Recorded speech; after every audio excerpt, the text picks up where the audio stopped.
कृष्ण राधे राधे।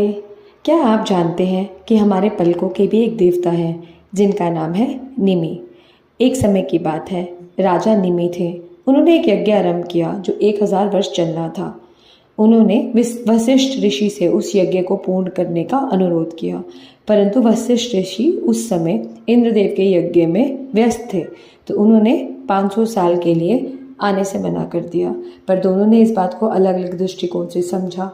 वशिष्ठ ऋषि ने समझा कि निमि उनकी प्रतीक्षा कर रहे हैं, परंतु निमि ने समझा कि वशिष्ठ ऋषि नहीं आ पाएंगे, तो उन्होंने गौतम ऋषि से यज्ञ करने को कहा। 500 साल बाद जब वशिष्ठ ऋषि पहुंचे तो उन्हें अपमान का अनुभव हुआ देखकर कि गौतम ऋषि पहले से ही यज्ञ कर रहे हैं। तो उन्होंने क्रोध में आकर निमि को यह श्राप दे दिया कि उनका देह अब नहीं रहेगा। गुस्से में आकर निमि ने भी उनको यही श्राप वापस दिया। तत्पश्चात गौतम ऋषि ने यज्ञ को पूर्ण कराया और निमि ने बिना देह के ही उस यज्ञ को पूर्ण किया।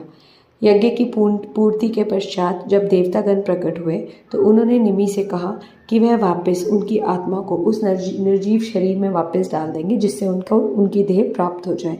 परंतु निमि ने कहा कि इस शारीरिक देह के प्रति अब मेरी कोई आसक्ति नहीं है। मुझे हाड़ मांस के इस कारागृह से मुक्त ही रहने दीजिए। मुझे आशीर्वाद दीजिए कि अब से मेरी आत्मा समस्त प्राणियों की पलकों में निवास करे। मेरे लिए यही वरदान पर्याप्त होगा। तो देवता मुस्कुराए, जैसे आपकी इच्छा।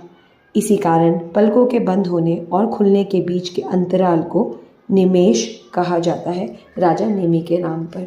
पसंद आया हो तो कृपया लाइक, शेयर एंड सब्सक्राइब कर मुझे अपना आशीर्वाद और प्यार ज़रूर प्रदान कीजिएगा। राधे राधे।